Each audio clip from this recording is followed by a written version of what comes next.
트리플 발작이라. 발작이 하나만 나는 것이 아니라 세 개가 동시에 그야말로 폭발한다는 뜻입니다. 여기에 R의 공포라는 것은 R이란 단어는 리세션을 말하거든요. 경기 침체. 경기 침체의 공포가 지금 미국뿐만 아니라 전 세계 그리고 우리나라에까지도 덮친다 이런 얘기입니다. 이 말들이 사실일까요? 지금 전 세계에서 일어나는 경제 상황을 보면 말입니다. 이 말들이 사실입니다. 일단 미국에서는요. 제이미 다이먼 JP 모건 회장이 경기 침체를 피할 확률이 33% 뿐이다. 이렇게 이야기했습니다. 그러면 지금 77%인가요? 77%는 아닌가 67%인가요? 67%는 경기 침체를 겪을 수밖에 없다는 이야기잖아요. 그만큼 경기 침체가 굉장히 빨리 올 수 있다는 이야기입니다. 그 중에서도 약한 침체가 33%고요. 또 심한 침체가 33%입니다. 결국 경기 침체는 거의 오는데 이게 약한 침체일 거냐 아니면 심한 침체일 거냐.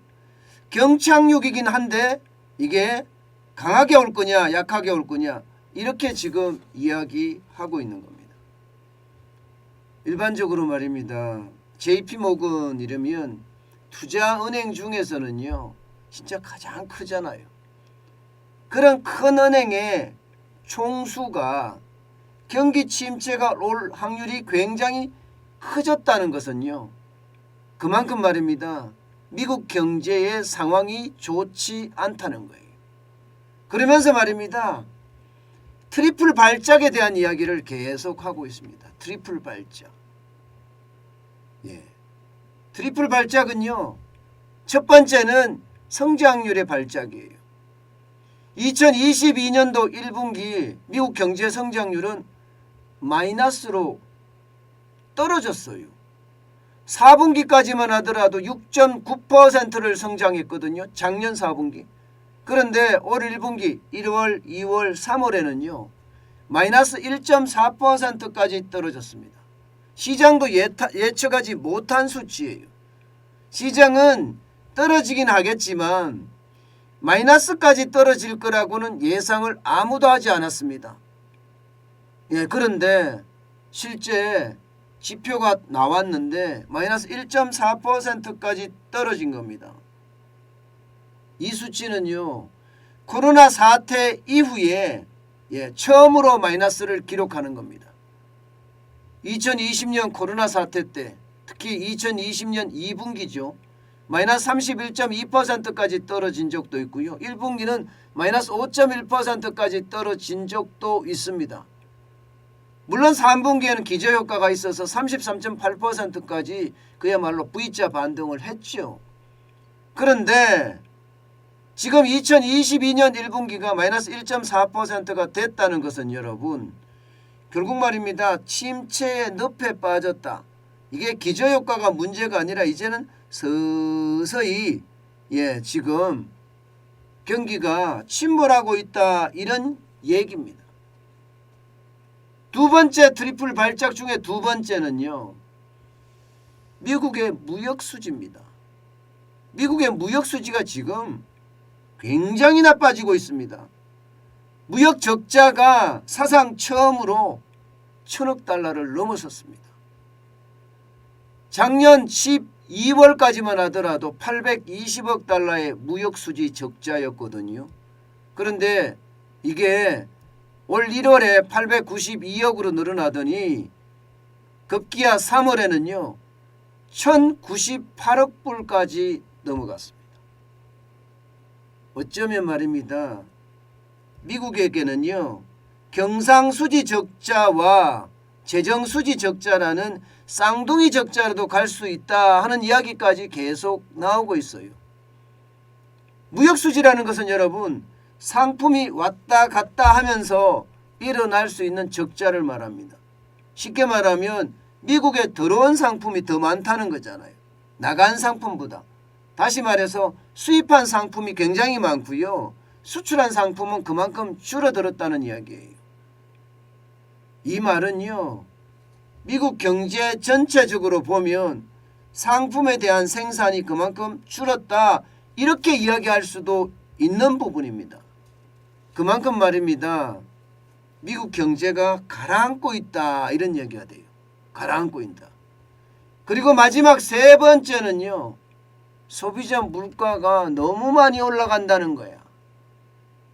그야말로 물가 폭탄, 물가 발작이라고 이야기할 정도로 지금 미국의 소비자 물가는요. 폭등하고 있습니다.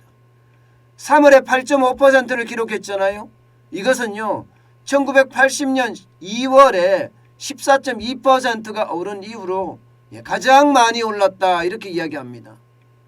게다가 4월의 소비자 물가도 팔자는 분명한데 이게 팔자의 후반일 거냐 아니면 9자까지 올라갈 수도 있는 거냐 뭐 이렇게까지 이야기 나올 정도로 이게 발작이 일어납니다.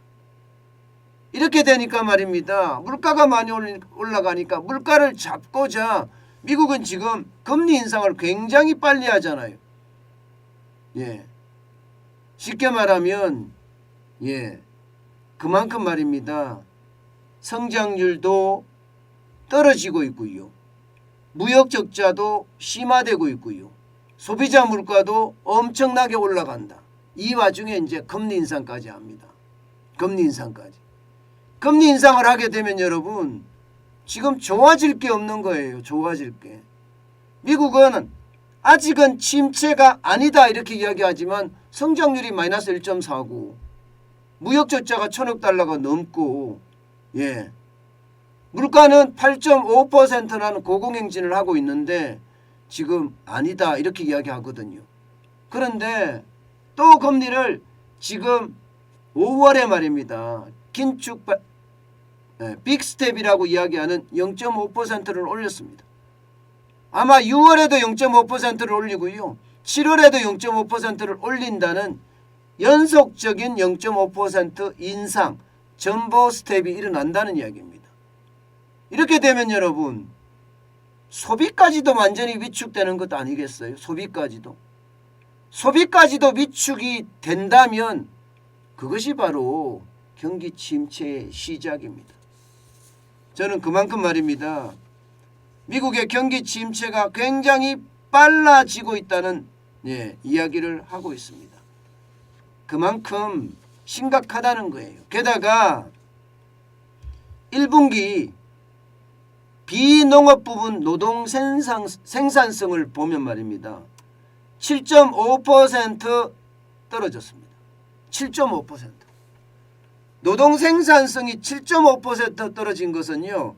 75년 만에 최악의 수치라고 합니다. 75년 만에. 그렇다면 여러분 결국 말입니다. CNN이 보도하는 것처럼 1980년대 초반에 겪었던 WDB 오지 않겠느냐 이렇게 CNN도 경고를 하고 있을 정도거든요. 결국 시간은 굉장히 어려워지고 있다 이렇게 지금 보이고 있고요. 실제 레리 서머스 같은 전직 고위 관료 하버드대 교수는요. 24개월 안에 침체에 접어들 확률이 높다 이렇게까지 이야기합니다. 24개월 이내에.